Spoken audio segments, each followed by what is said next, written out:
You think you understand the Gilded Age department store. The picture is already in your head. A marble building, an escalator, a woman in a feathered hat carrying a parcel out the front door. Saks, Macy's, Marshall Fields. Name a flagship, name a city.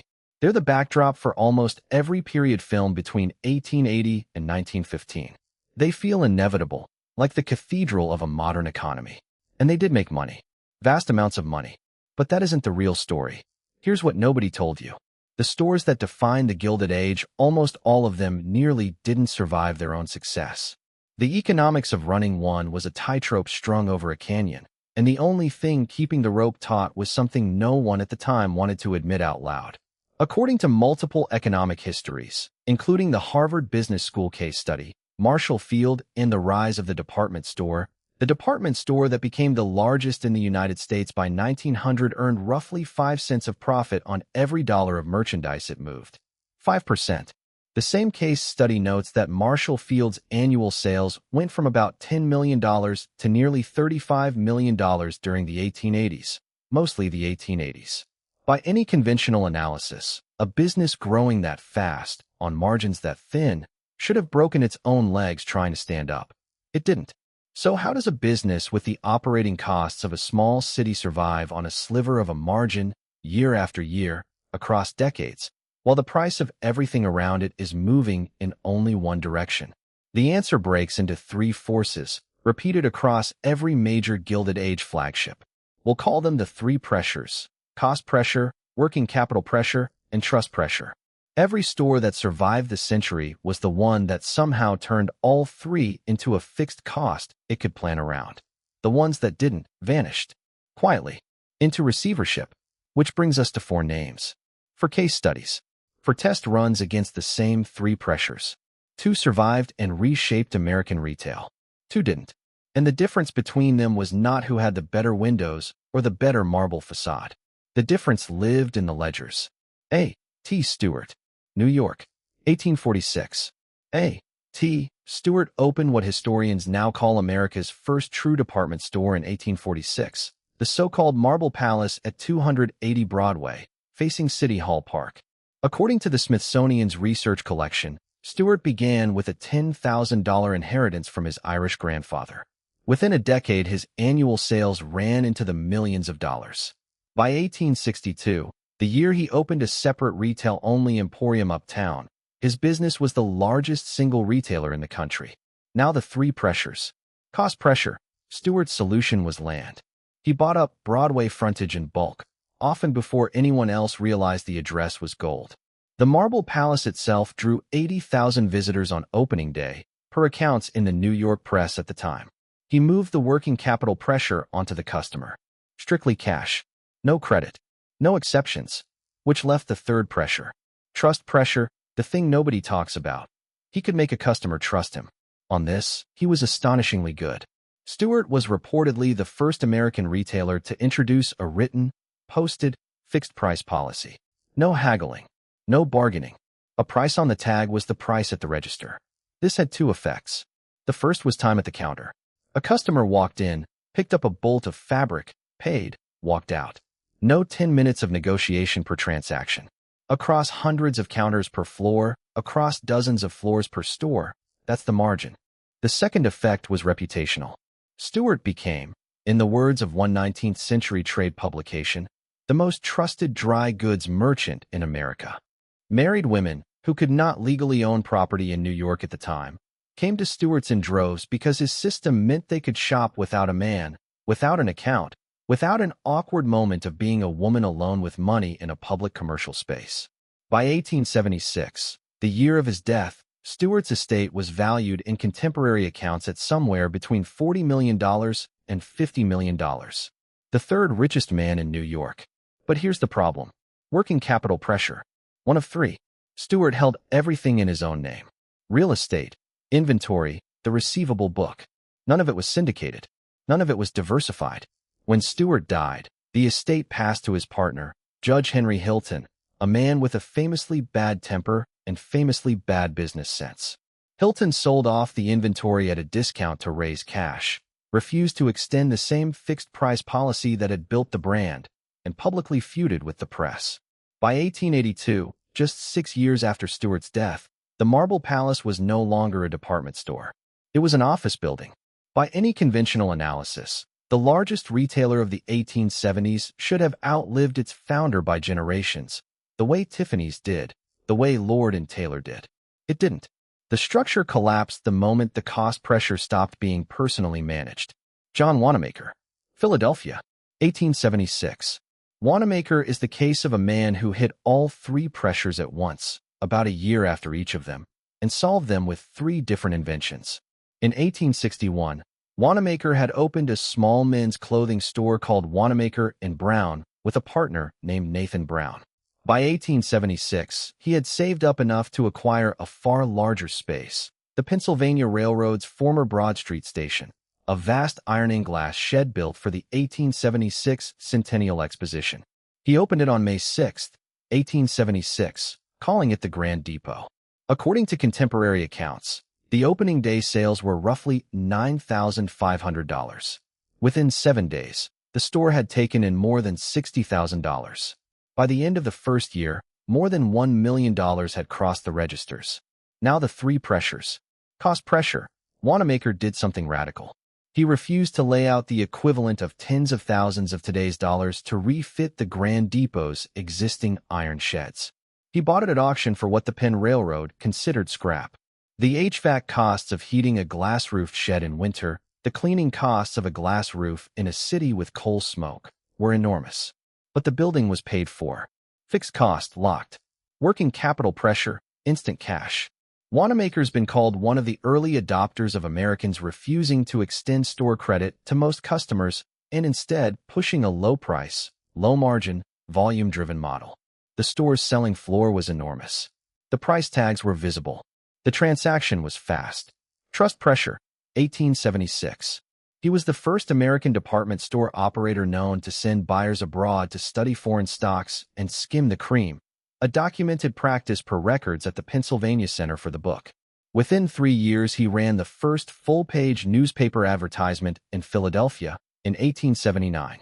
He also became the first to put a written money-back guarantee on a printed price tag. Posted, signed, witnessed. This was, again from the Cohn HBS case study, the Marshall Field case, the exact combination that was powering the White City at the 1893 World's Columbian Exposition in Chicago. But Wanamaker's trust move was something the others hadn't fully done. He linked his name, his reputation, his Sunday school attendance, his public religiosity, to the receipt. A customer returning a hat a year later was returning it to a person, not to a building. The cost of this was that a single scandal at a Wanamaker register could detonate across a city. It could. On October 10, 1896, the Grand Depot's roof collapsed under the weight of accumulated pond water from a recent storm, killing 7 customers and injuring 30. According to newspaper accounts at the time, Wanamaker personally rode the train from Philadelphia to the scene and paid out restitution himself, without litigation. The store reopened in 8 days. The cost pressure was, again, a steel structure on a fixed schedule. By his death in 1922, John Wanamaker's company operated 16 stores with the help of his son Rodman. 2 decades of the Gilded Age were, for him, one long exercise in writing 3 pressures down and standing on them. Roland Hussey Macy, New York, 1858. Macy's is the case that most directly answers the central question, because Macy's is the chain that tried every pressure-driven strategy America could produce in 4 decades before settling on the one that worked. Macy opened his first store on 6th Avenue in 1858, 11 blocks south of where the store stands today. He died in 1877, bankrupt. His brother took over. By 1887, the company was in receivership again. By 1896, the Strauss family, Isidore, Nathan, and Oscar, bought the store for a sum put in contemporary sources at around $1 million and ran it for the next half-century. 3 pressures. Cost pressure. Macy's was paying Manhattan real estate for 2 square blocks of prime Upper 6th Avenue. The Strauss family's eventual solution, in 1902, was to move the entire operation uptown to Herald Square, a block whose land the consortium had quietly assembled by purchasing vacant lots on either side of 34th Street between 1900 and 1902. The Herald Square building that opened in October 1902 cost the committee, when land purchases and the initial structure are totaled in contemporary New York Times coverage, more than $4 million of capital, roughly $150 million in today's money. Fixed cost, all at once. Working capital pressure. This is the famous piece of Macy's strategy. By 1901, the Strauss brothers had publicly committed to a written, posted 6% cash savings policy. If you paid cash, you paid less than if you charged. The 6% was not a discount off list. It was, structurally, the cost of carrying the receivable book surrendered back to the customer. Macy's financed its inventory by passing the financing cost to customers who wanted to defer payment. That was, at the time, most customers. Most Americans did not, in fact, have cash. When census records from 1900 show that over 90% of working men carried fewer than $5 on them on a typical Friday. Trust pressure, by far the most undersold of the three. The Strauss brothers instituted a written odd price policy, $4.98 instead of $5. Not because the odd price made any kind of economic sense in 1900, but because the policy made the customer feel they had been offered a discount no one else had been offered. The store's full return policy, in writing, signed by the manager, was a piece of paper that was, functionally, a contract. By the 1920s, Macy's held hundreds of thousands of these signed contracts in a single paper ledger behind the building's accountant's office. The dollar figure that mattered. In 1931, in the depths of the Great Depression, Macy's averaged $333,000 in gross sales volume per day across the floor the Herald Square flagship had expanded into. $333,000 per day from a business that had been bankrupt twice in the previous 33 years. The cost pressure had been paid for. The working capital pressure had been priced into every receipt. The trust pressure had been written down, in pen, on every receipt the building printed. Marshall Field, Chicago, 1852. Fields is the case where all three pressures were visible at once, on the same page, on the same balance sheet, in the same store, in the same decade. And it's the case that demonstrated, more clearly than any other, which of the three was load-bearing. Marshall Field took over a small dry goods business at the corner of Lake and State in Chicago in 1865, paying Potter Palmer roughly $27,000 for the inventory and a leased wooden storefront.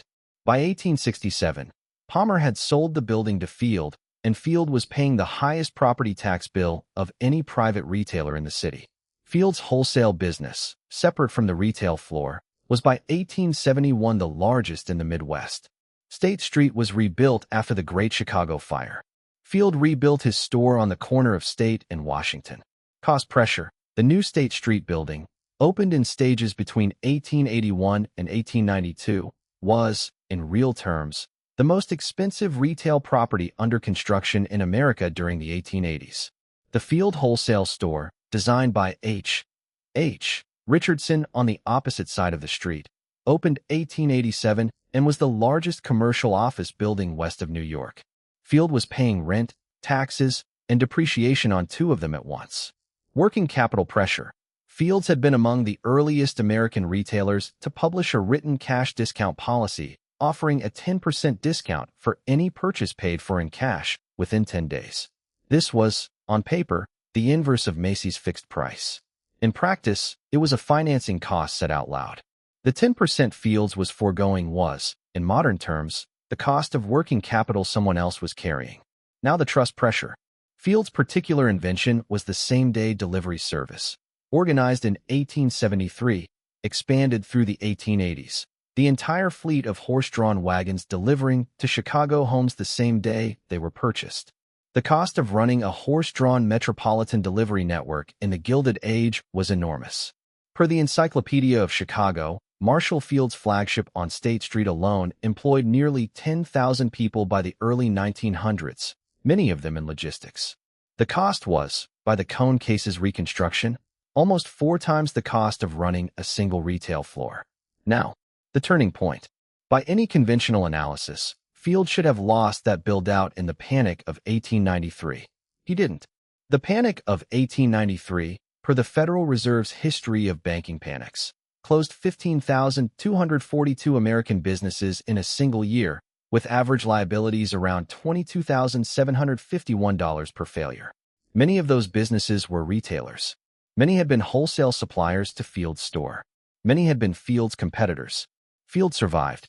The reason wasn't the marble. It wasn't the size.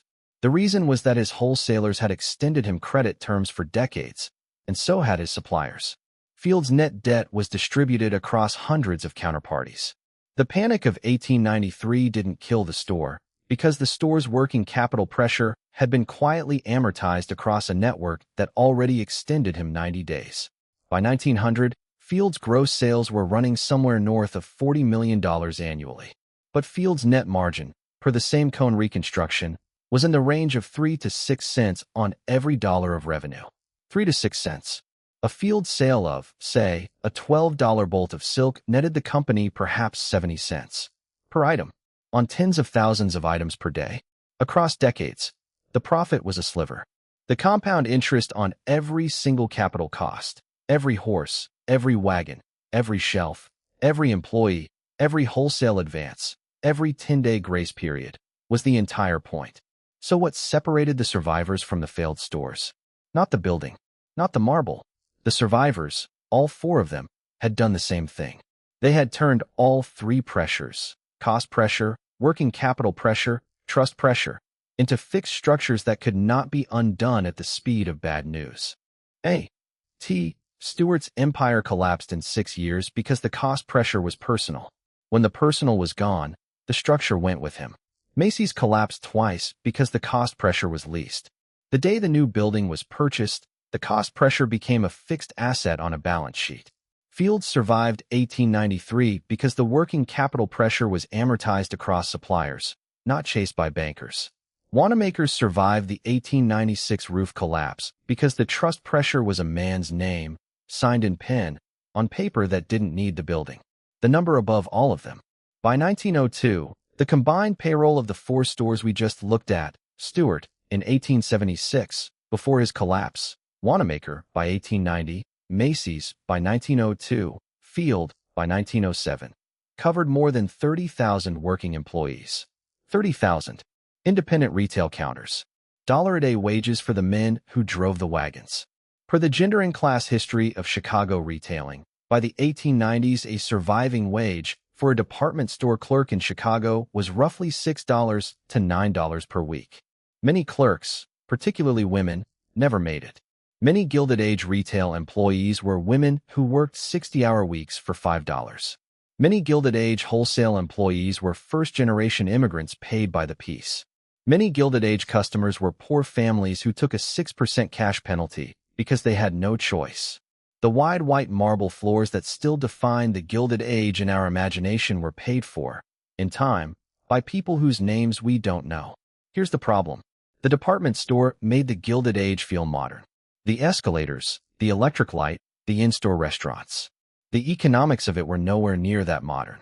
They were a tightrope, a sliver of margin, a fixed building, a receipt, a warning. We tend to think of the closed department store as a recent phenomenon. It isn't. Closed department stores were a phenomenon of the 1880s, the 1890s, the 1900s. The closed Gilded Age department store was just harder to see because the buildings lasted 100 years longer than the businesses inside of them. The lesson isn't a warning about retail. It's a warning about thin margins. The Gilded Age department store is the most expensive retail experiment in American economic history, and almost no one remembers how close it came to failing. Nearly a third of the largest retailers of the 1890s were gone within a decade. Decades later, the same math would return. Bigger buildings, thinner margins, the same compounding cost pressure. By any conventional analysis, an economy running on 5 cents of profit per dollar should be unable to support itself for a year, let alone a century. It did. The reason is not in the architecture. The reason is in the receipts.